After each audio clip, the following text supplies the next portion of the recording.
Bismillahirrahmanirrahim. Assalamualaikum warahmatullahi wabarakatuh. Welcome to my channel.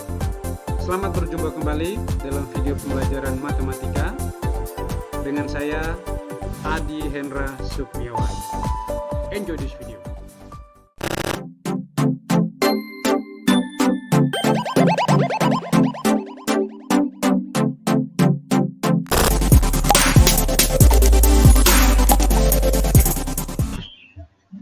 Bismillahirrahmanirrahim. Assalamualaikum warahmatullahi wabarakatuh.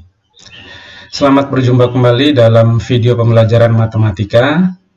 Dan pada video kali ini kita akan membahas masih dalam materi pembuka untuk statistika, yaitu penyajian data. Nah, ada cara untuk pengorganisasian data yang dapat kita gunakan untuk memudahkan kita dalam menarik kesimpulan, yaitu dengan menyajikan data atau data mentah itu ke dalam distribusi frekuensi, dan juga kita menyajikannya dalam bentuk grafik atau memvisualisasikannya ke dalam bentuk grafik. Namun sebelum kita membahas lebih lanjut tentang distribusi frekuensi dan bentuk grafik, ada beberapa hal yang harus kita ketahui yang akan sering kita jumpai dalam pembahasan penyajian data nanti. Nah, yang pertama yaitu tentang data tunggal dan data kelompok. Nah, apa itu data tunggal? Data tunggal itu merupakan data yang berdiri sendiri, masih dalam bentuk data mentah. Contohnya sekarang adalah nilai ujian akhir mata pelajaran matematika kelas 12. Nah, datanya seperti ini. Data yang berdiri sendiri seperti ini merupakan data tunggal. Kemudian, apa itu data kelompok? Data kelompok merupakan data yang sudah dibentuk dalam bentuk kelas dan juga interval. Nah, contohnya seperti data ujian akhir mata pelajaran matematika tadi, kita coba menyajikannya dalam bentuk data kelompok. Nah, jika data tersebut sudah disajikan dalam bentuk kelas dan interval seperti ini, maka data tersebut disebut sebagai data kelompok. Nah, adapun hal-hal yang harus kita ketahui dalam data kelompok. Yang pertama ada yang disebut sebagai panjang kelas. Nah, panjang kelas itu merupakan panjang interval kelas. Jadi, panjang masing-masing interval kelas. Contohnya saja, kelas pertama 66 sampai 72. Nah, panjang kelasnya adalah tinggal kita menghitung dari 66, 67, 68, 69, 70, 71, dan 72. Jadi panjang kelas untuk kelas pertama adalah 7. Maka semua kelas biasanya dalam data kelompok itu panjang kelasnya atau panjang interval kelasnya adalah sama. Nah, selanjutnya ada juga yang disebut sebagai batas kelas. Nah, batas kelas di sini terbagi menjadi dua macam, ada batas bawah dan juga batas atas. Nah, batas bawah itu merupakan data terkecil dari kelas tersebut. Sedangkan batas atas kelas merupakan data terbesar dari kelas. Contohnya aja seperti pada kelas kedua 73 sampai 79. Batas bawah kelas merupakan data terkecil, berarti 73. Sedangkan batas atas kelas adalah data terbesar, yaitu 79. Selanjutnya ada juga yang disebut dengan tepi kelas. Tepi kelas juga terbagi menjadi dua macam. Ada yang disebut sebagai tepi bawah dan juga ada yang disebut sebagai tepi atas. Tepi bawah kelas itu kita bisa peroleh yaitu dengan mengurangkan batas bawah kelas dengan setengah. Sedangkan tepi atas kelas bisa kita peroleh dengan menambahkan batas atas kelas dengan setengah. Contohnya aja pada kelas ketiga 80 sampai 86. Nah, tapi bawah kelas ketiga adalah batas bawah dikurangi setengah, yaitu 80 kurang setengah. Jadi tepi bawahnya adalah 79,5. Sedangkan tepi atas kelas kita peroleh yaitu dengan menambahkan batas atas kelas itu dengan setengah. Jadi di sini 86 tambah setengah. Jadi tepi atasnya adalah 86,5 atau 86 setengah. Selanjutnya akan kita bahas tentang distribusi frekuensi. Nah, apa itu distribusi frekuensi? Biasanya distribusi frekuensi itu disebut sebagai penyajian data dalam bentuk tabel. Nah, tujuan dalam penyajian data ini yaitu agar kita lebih mudah membaca data, memahami data, dan juga menarik kesimpulan data yang disajikan tersebut. Nah, kita langsung aja ke contoh. Contoh pertama, misalkan kita disajikan satu data ujian akhir mata pelajaran matematika siswa kelas 12 Mansab. Nah, di sini disajikan data tunggal, data mentah ya. Sehingga kita dapatkan informasi dari data tersebut bahwa 50% siswa dalam kelas tersebut mendapatkan nilai pada rentang 71 sampai 90. Hanya ada satu siswa yang mendapatkan nilai antara 41 sampai 50. Dan 6 siswa mendapatkan nilai istimewa, yaitu lebih dari 90 atau di atas 90. Nah, dari data ini dapat kita kelompokkan menjadi beberapa kelompok data atau beberapa kelas data. Misalkan saja kita kelompokkan menjadi 6 kelas. Sehingga distribusi frekuensi yang kita dapatkan adalah, nah, kita perhatikan tabel. Kelas pertama adalah 41 sampai 50.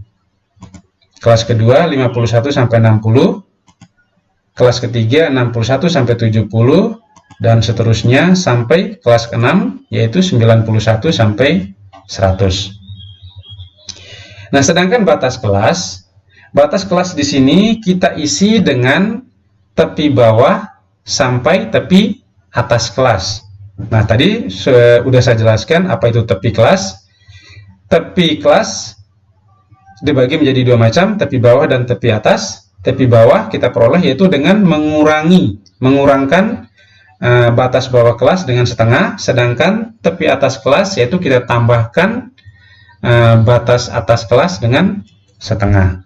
Nah, sehingga batas kelas untuk kelas pertama yaitu 40,5 sampai 50,5. Nah, kelas kedua 50,5 sampai 60,5. Begitu juga kelas ketiga sampai kelas ke-6. Nah, kolom frekuensinya kita peroleh yaitu dengan mengamati data mentah di atas. Berapa banyak data yang masuk dalam interval batas kelas masing-masing. Nah, contohnya pada frekuensi kelas pertama, nah, berapa banyak data yang berada pada interval 40,5 sampai 50,5. Ternyata kita lihat pada data di atas, hanya ada satu data yang masuk pada interval tersebut. Maka frekuensi kelas pertama adalah 1. Nah, untuk frekuensi kelas kedua sampai kelas 6 juga sama, yaitu dengan melihat data-data yang masuk pada masing-masing interval batas kelasnya. Nah, inilah untuk penyajian data distribusi frekuensi. Nah, kemudian untuk contoh yang kedua, seorang peneliti melakukan survei terhadap 80 pengusaha dalam suatu pertemuan mengenai pada usia berapakah mereka berani untuk memulai usahanya. Hasil survei tersebut diberikan data di bawah ini.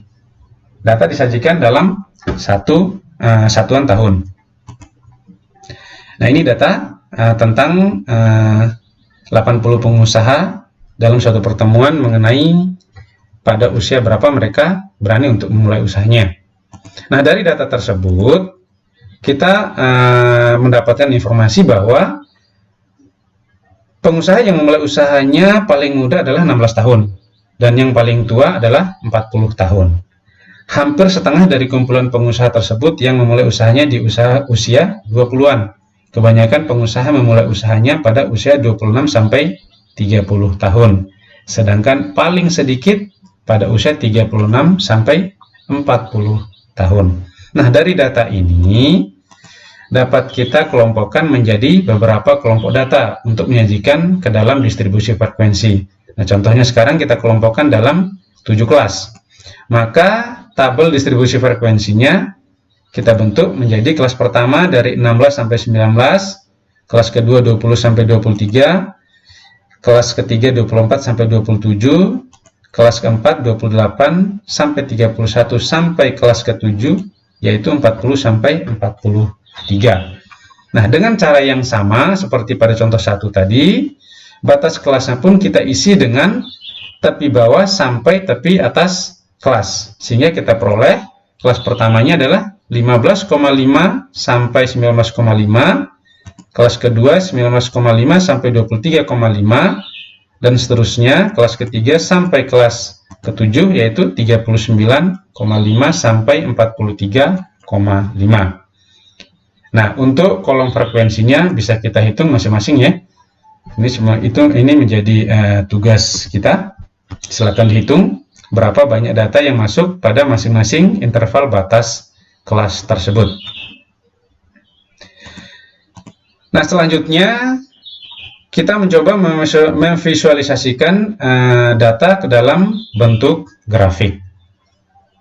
Nah, ini kita berkaitan dengan penyajian data. Biasanya data, gimana kita bisa menyajikan data itu agar pembaca data atau konsumen atau yang mengamati data itu bisa lebih tertarik.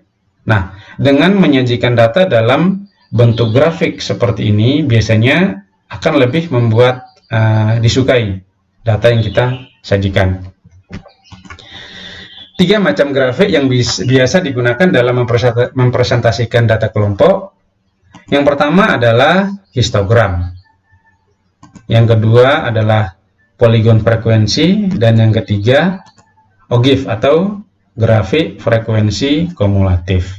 Nah, gimana kita menyajikan histogram, poligon, dan OGIF?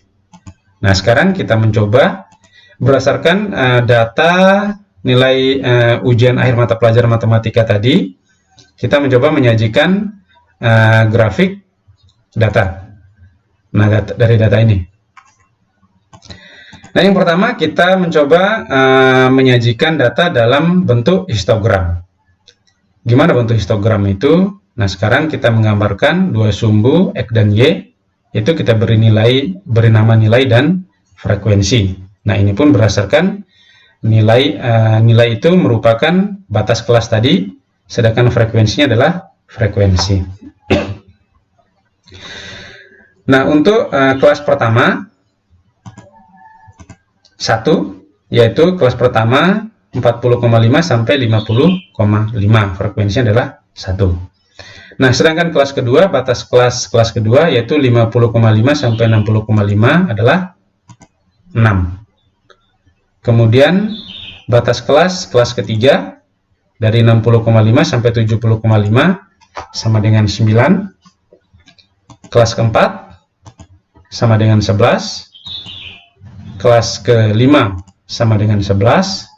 Dan kelas ke-6 sama dengan 6. Nah, inilah bentuk histogram yang bisa kita sajikan dari data tersebut.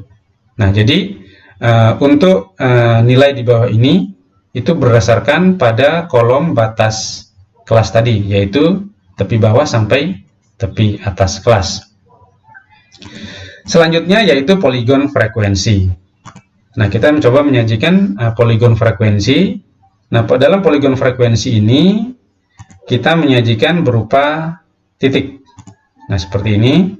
Untuk 45,5 sama dengan 1. Untuk 55,5 sama dengan 6. 65,5 sama dengan 9. 75,5 sama dengan 11. 85,5 sama dengan 11. dan 95,5 sama dengan 6. Jadi 45,5, 55,5, 65,5 sampai 95,5 ini merupakan titik tengah dari batas kelas tadi. Kita mencari titik tengahnya. Nah, sehingga sekarang titik-titik ini kita hubungkan seperti ini, sehingga terbentuklah poligon frekuensi.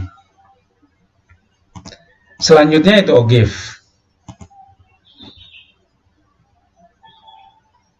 Nah, OGIF di sini sama juga kita menyajikan berupa titik-titik.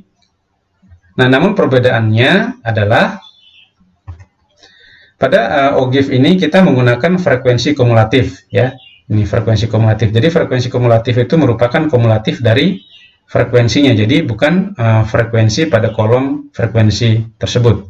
Jadi kita kumulatifkan dulu frekuensinya, baru kita sajikan dalam bentuk OGIF. Nah, untuk pertamanya, titik pertama 40,5 itu sama dengan 0. Ya. Nah, kemudian 50,5 itu 0 ditambahkan dengan frekuensi kelas pertama, yaitu kelas pertama tadi adalah 1. Jadi 0 tambah 1 sama dengan 1.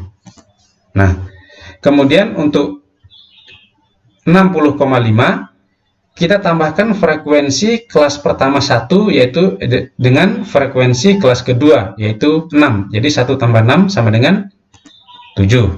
Begitu juga dengan 70,5 kita tambahkan 7 atau semua total dari frekuensi kelas pertama, kedua, dan ketiga, yaitu 16. Jadi 1 ditambah 6 ditambah 9, itu sama dengan 16. Dan selanjutnya ditambahkan lagi dengan 11, kita peroleh 27. Ditambahkan lagi dengan 11, kita peroleh 38. Ditambahkan lagi dengan 6, kita peroleh 44. Selanjutnya kita hubungkan, maka terbentuklah OGIF. Nah, dari penyajian ini kita diharapkan untuk bisa membedakan penyajian data dengan histogram, kemudian OGIF,